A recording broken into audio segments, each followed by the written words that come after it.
Good morning, students. As per the notification received by our Honorable Vice Chancellor and also from our college management and principal, sir, we all faculty members are going to handle the teaching with the help of e-teaching resources. So, these are the situations we both, students as well as staff, have to work in tandem so that the academics will not get affected in the long run. We don't know when the situation we are going to come out of this situation, but that doesn't mean that we should leave our academics and we keep on waiting for the normal situation. Meanwhile,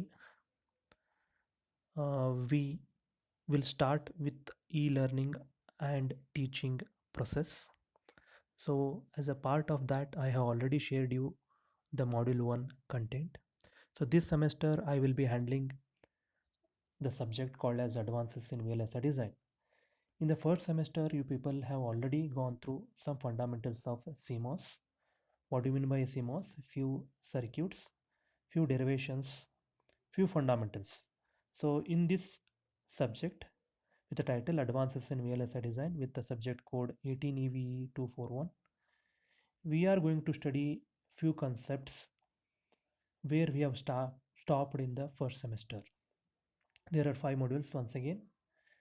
So in today's introductory video, I will be starting with the module 1, that is implementation strategies for digital ICs. I have already shared you the complete scanned copy of module 1. You people please try to go through that content and also refer this video so that you can get the doubts clarified. So let me show you the module 1 content. Module 1 content starts with introduction to the subject. Here we'll start from the full custom design to semi-custom, structured array design approaches, custom circuit design, cell-based design methods, standard cells, compiled cells, macro cells, mega cells, and IP.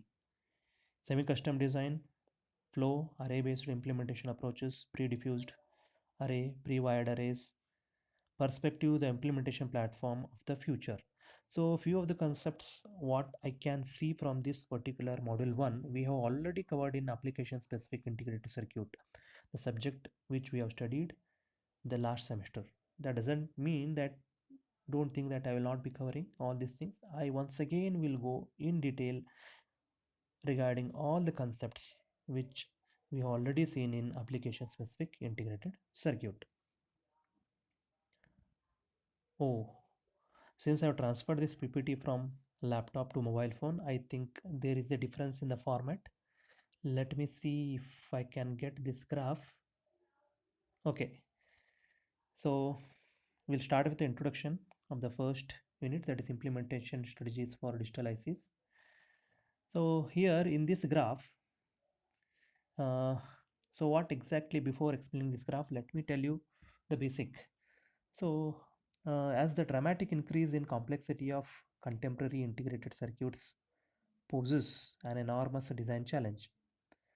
Designing a multi-million transistor circuit and ensuring that it operates correctly when the first silicon returns is a daunting task that is virtually impossible without the help of computer aids and well-established design methodologies.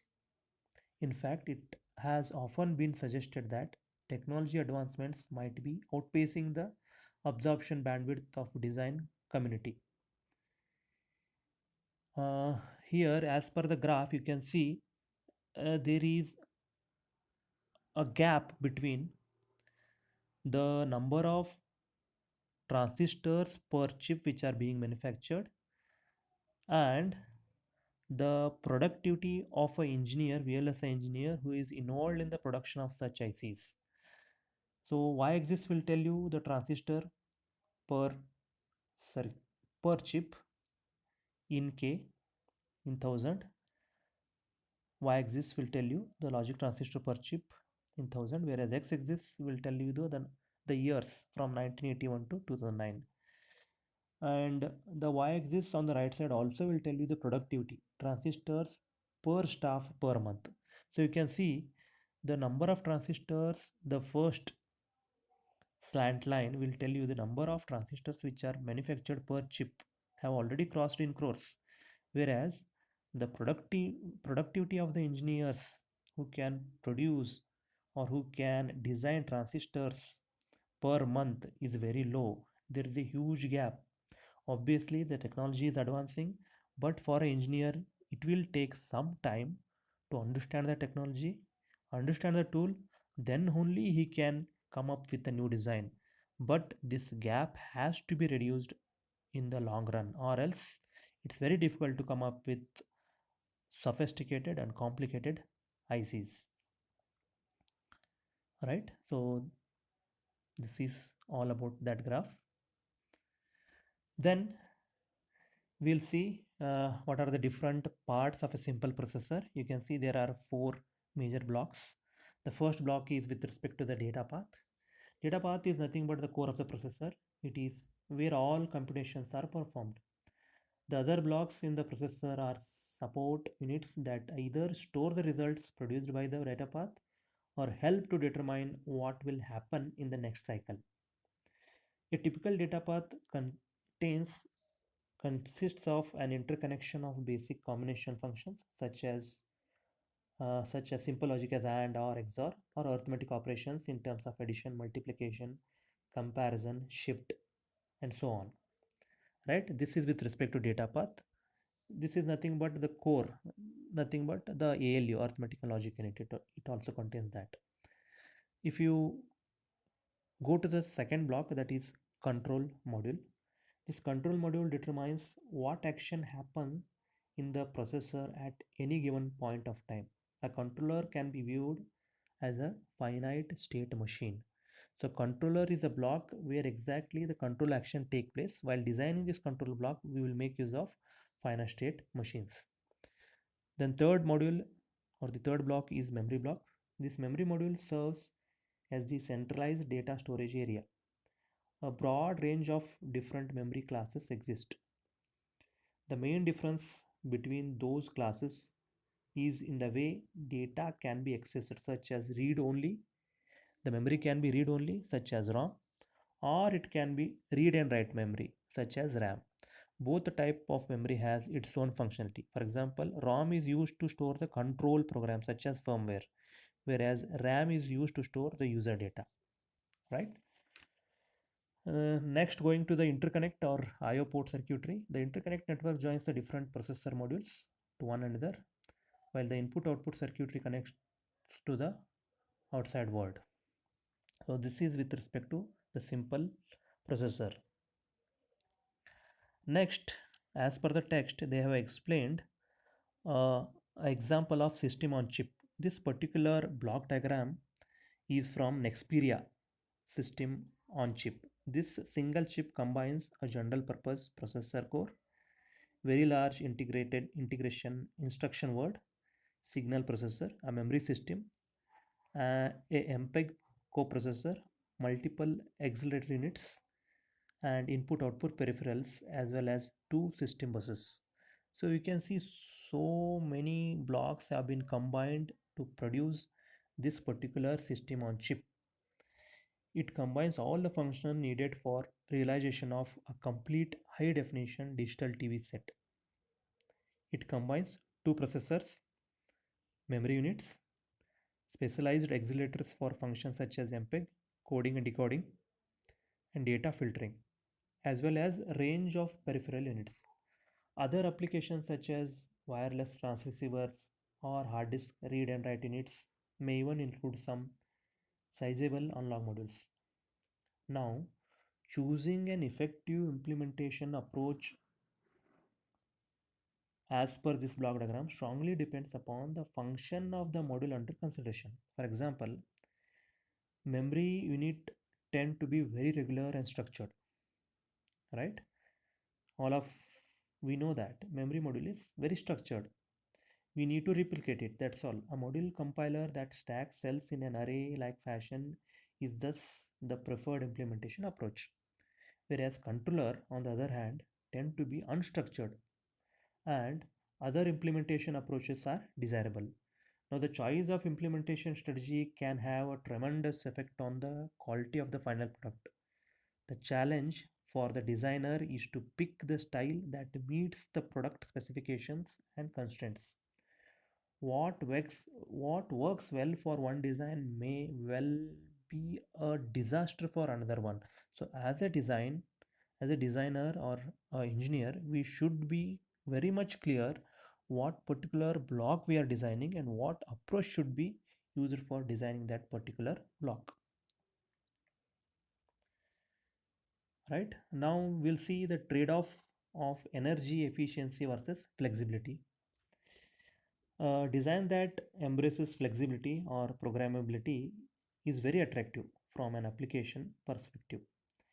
It allows for late binding, in which application can still be changed after the chip has gone to fabrication. Flexibility makes it possible to reuse a single design for multiple applications or to upgrade the firmware of a component in the field, reducing the risk for manufacturer. In contrast, a hardwired component is totally fixed at manufacturing time and cannot be modified afterwards. Now you can see here in the graph, we across the y-axis we have energy efficiency, across the x-axis we have different technologies. All right. If you come to the rightmost end of the x-axis, we have embedded microprocessors. Now these embedded microprocessors are very flexible, but this flexibility comes at a price in both performance and energy efficiency. Providing programmability means adding overhead to implementation. For example, a programmable processor uses stored instructions and an instruction decoder to make a single data path perform multiple functions. Most designers are not aware of the large cost of flexibility, right? So here the number of operations that can be performed for a given amount of energy of various implementation styles versus their flexibility, that is the range of applications that can be mapped onto them. So here you can see across the x-axis at the rightmost side we have the processor, which is very flexible, but its consumption of energies or the energy is too much. If you go one step to the left side, we have domain specific processors such as digital signal processor. Their flexibility is a bit less compared to a general purpose processor. That's why energy efficiency is little more. If you come to one step to the left side, we have configurable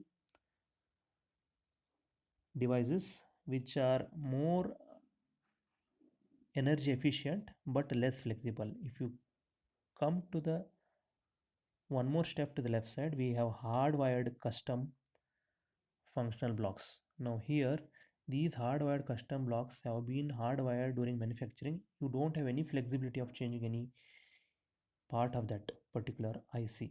So energy efficiency is too much, but flexibility is almost zero.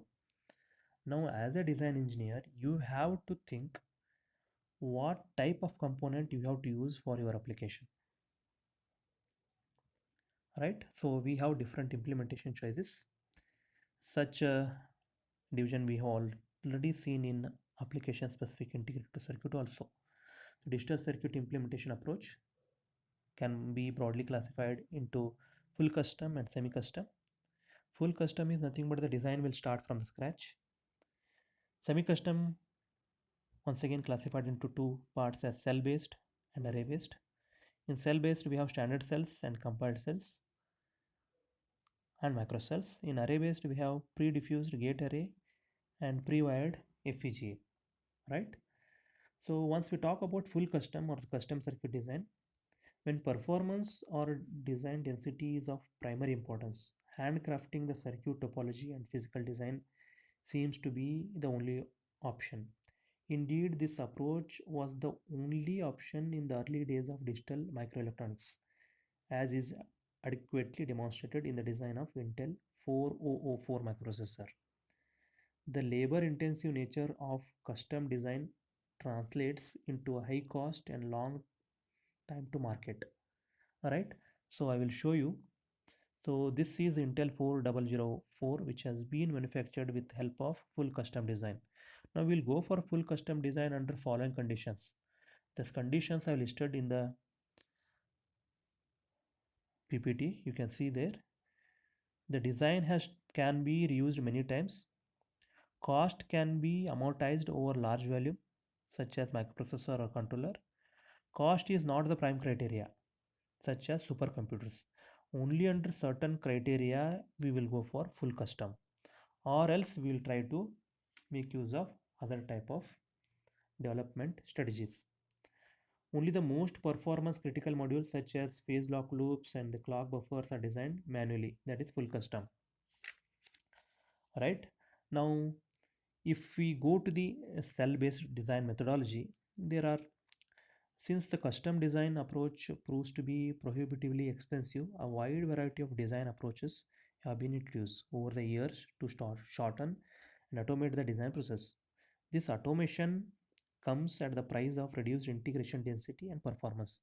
The following rule tend to hold: the shorter the design time, the larger is the penalty incurred. In this section, we discuss a number of design approaches that still require a full run through the manufacturing process for every new design. The array based design approach discussed in the next section cuts the design time and cost even further by requiring only a limited set of extra processing steps or by eliminating processing completely. Right? So, this is a brief introduction of Module 1 of the subject Advances in VLSI. In the next video, I will try to explain what do you mean by standard cells, right?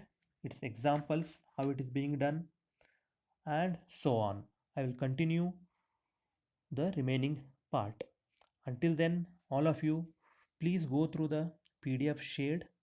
Try to read it. If you have any doubts, please ask me in the group. But please do read and go through the video again and again if you have any doubts. Thank you.